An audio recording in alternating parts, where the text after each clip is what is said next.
So a lot of people also make comments in regards to you're growing on a chain link fence. You shouldn't do that. That's going to be a mess, whatever. It is not optimal. Number one, because pruning is a pain in the neck. Things will want to interweave in amongst the chain link. You've got to prevent that as much as possible, especially on your main cordons and your trunk coming up. And in all honesty, a lot of varieties that we have, they would probably do better on, a 16-foot spacing.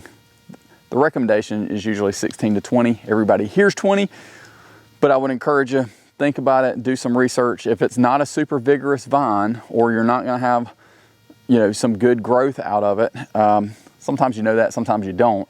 But if you're not, then I would encourage you to go on a 16-foot spacing.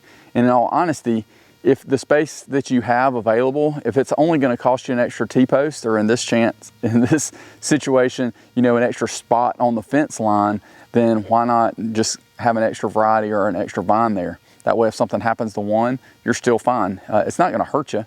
You're spending like an extra, 12 to 15 bucks, depending on if you gotta pay shipping or not, or your bulk. Dean Family Acres.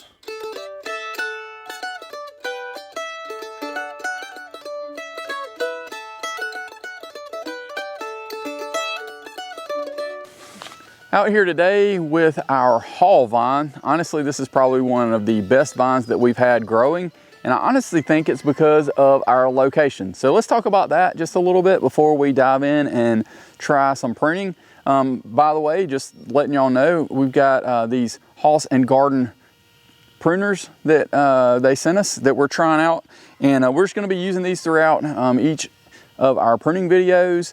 They didn't pay me anything for this, so this is an open and honest review. So far from pruning the upper vineyard, the only thing that I've noticed is that this little safety device here, I think I just need to get a screwdriver and tighten this up just a pinch, because when you're pruning, sometimes it will come over and it will actually kind of latch or get caught there. So that's the only issue I've had thus far, and this should be a simple fix as long as this thing doesn't just keep loosening up, if it'll stay tight. Hadn't even tried to tighten it yet, but that's the only aspect. I mentioned location. So where we are, you can see behind me, it is our driveway, and to this direction is our house. And when you come up our driveway, you kind of have to go up to our garage and the house. So all the water that is coming off of that concrete slab there is coming down, and it's kind of angled this way. So it comes down, and I think that's why this hall vine is doing the absolute best, because the amount of water that it gets naturally has done really, really well. You might also notice that we're next to the dog pen. I'm certainly sure that that probably doesn't hurt either in regards to having a little bit of extra fertilization in some form or fashion. Whether you approve of that or not, that's completely up to you. Do what you would like at your place, but I just know this has been absolutely fabulous. There's one other thing that I want to tell you, that I think this is the best vine and the best location to this point. Number 3 is because of the amount of sun that this gets. The sun kind of comes up on this side, comes up and over, and basically that direction. So this thing is getting sun pretty much all day long. The only vines that get more sun than this are the ones on the upper vineyard. And I would say that probably the soil up there is not nearly as good. They do get watered, they do get fertilized, that kind of thing, but it's not nearly the amount of water that we get coming off of this concrete and asphalt. So as a whole, those are the 3 reasons. Number 1, again, being the water coming off of that just natural flow. Number 2 being that they're planted on a dog fence and they're probably getting some extra fertilization there. Number 3 being that they get complete full sun pretty much all day long. If you wanted to add a bonus in there, I would tell you that it is probably because Hall is one of the greatest bronze varieties in my opinion. There are multiple great bronze varieties, but I love the taste of Hall. They're early. You always know that those early first muscadines that you get to taste, that you've been waiting on all winter long, you just get super excited. So to me, that makes them taste even better. They also crop for an extended period of time. They hang pretty well. When they're solid dead ripe, man, there's nothing better, in my opinion, than this haul for an early variety. There's some other ones that once we're able to kind of taste them side by side, then we'll be able to do that. But that's even hard as well because things ripen at different times. So we'll kind of talk about some other varieties as we work through pruning this haul vine and just let you see exactly how much this thing has taken off. We planted this at the same time, I believe, as we planted our Ruby Crisp vines up here. So this has been in the ground since 2022. So going into year 4, you can see exactly how much growth we've had. It's been pretty incredible. You can also see just the girth on this has been, I mean, that's just much more than any of the rest that we have, even our older vines that are another year or two older. And you can still see there's some fruit there. I probably should have knocked that off, but it's okay. We've got an air layer we attempted. We will see if that took. I haven't checked it like I should, but now's the time to check it. And if not, then it's getting pretty close in time for us to try and do some other air layers. I would like to have another haul and put it here.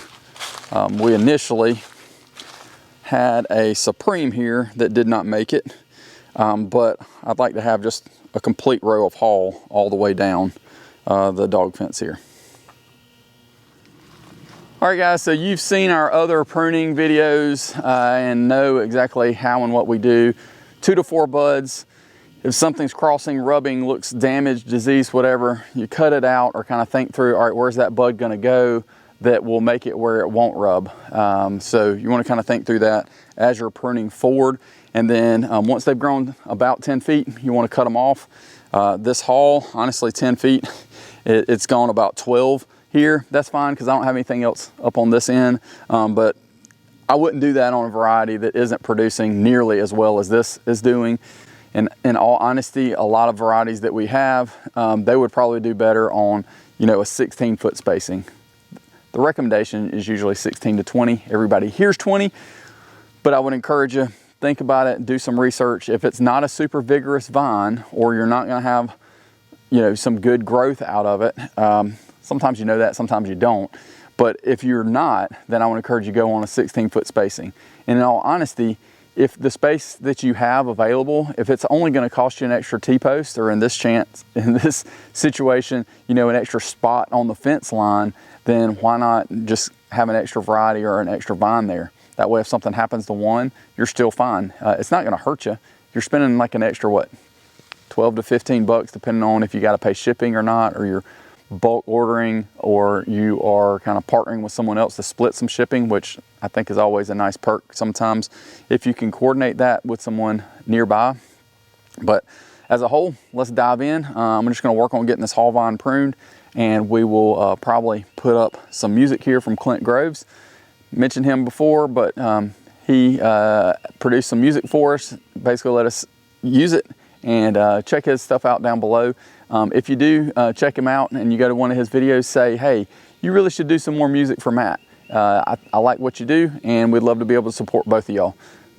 Hint, hint, I've been asking him for a little bit to do some extra stuff, but man is super busy and super talented.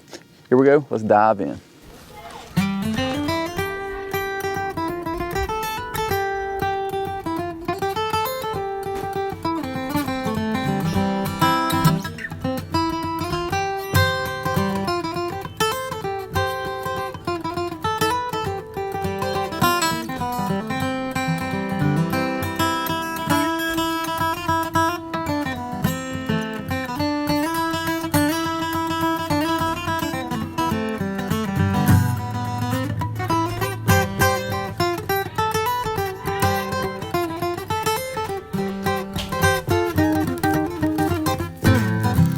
So a lot of people also make comments in regards to you're growing on a chain link fence. You shouldn't do that. That's going to be a mess, whatever. It is not optimal. Number one, because pruning is a pain in the neck. Things will want to interweave in amongst the chain link. You've got to prevent that as much as possible, especially on your main cordons and your trunk coming up. You do not want those interwoven in amongst the chain link. Now, once you kind of have those arms coming up for your fruit to produce, those kind of sometimes end up going all over the place. I just pruned out probably 5 or 6 that were growing through, or in the next year would probably be a bit too much and start to get choked off. So just be aware of that when you're growing on chain link fence. I've also heard comments about, oh, you can't grow that on your dog fence. They will get sick and die. Gun, what is it, buddy? So as you can see, he's not hurting at all, and things are going pretty well. They really don't eat or mess with the grapes. But I just want to make sure things are rubbing, cut it off. This will heal up. I had that was coming across. You can see it was rubbing there. Do not, again, this one here I'll probably cut off next year. See how that's coming through? See how it's rubbing? That's an opportunity for disease. This one's coming through, but it's going to take a while, so that's okay. You'd really rather it not be that way, but you make do with what you got. You see here though, we've kept cardon pretty much completely off of the chain link. This is 10 feet here, so in all honesty, if I get another one there, then I will cut this one off here. This one's just done so well, I don't really worry about it nearly as much. And we're also going to check our Airlayer here and see if we have any roots. I'm going to cut these loose and see what we got. If we do, then I'll prune this off here, and I'll probably prune that one off and let this young shoot be our growing for this vine. We'll see though. This has been wrapped up for a while, and I hadn't really seen any roots come around, but my 10-foil blew off a number of months ago.